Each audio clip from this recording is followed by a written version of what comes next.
Me oleme Tartus Laial tänaval, mis iseenesest on päris kitsas, vähemalt jalgratturite jaoks. Järgmisel aastal pidi tulema siia Laiale tänavale 2 jalgrattateed mõlemas suunas ja Lai tänav autode jaoks pidi muutuma ühesuunaliseks. Loodav koalitsioon aga on võtnud nüüd selle plaani tagasi ja ütleb, et meie nii ei tee. Kõik jääb nii, nagu on. Laia tänava siis rekonstrueerimine selliselt, kuhu siis on mõeldud 2,5 jalgrattateed, eks ju, ja mis tähendab seda, et autoliikluse jaoks jääks ruumi ainult siis ühes suunas. Seda Isamaa ei ole mitte hetkekski mõistlikuks sammuks pidanud. Ometi on Laia ja Jakobi tänava projekteerimise peale kulutatud juba üle 30 000 euro.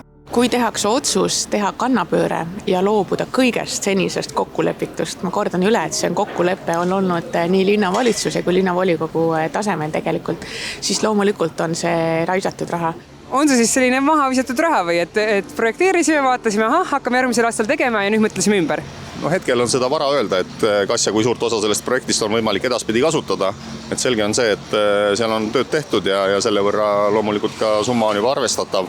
Aga sellised asjad on mõistlik ikkagi pigem ettevalmistava töö käigus stopata kui hiljem. See on natukene ootamatu selles valguses, et koalitsiooni otsuse juures, kuidas neid tänavaid ümber kujundada, on olnud nii Reformierakond kui Isamaa. Linnal on olemas üldplaneering, kus on kokku lepitud, kuhu tuleb jalgratta põhivõrk.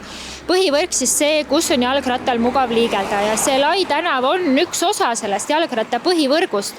Kui siin ehitati paralleeltänavat, Kroonuaia tänavat, siis oli samamoodi vaidlus, kas teha 2-suunalised jalgrattateed.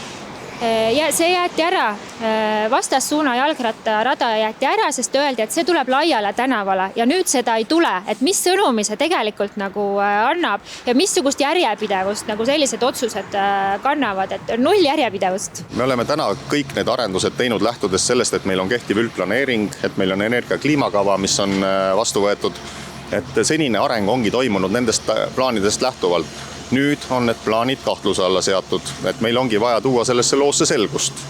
Miks need siis kahtluse alla on seotud?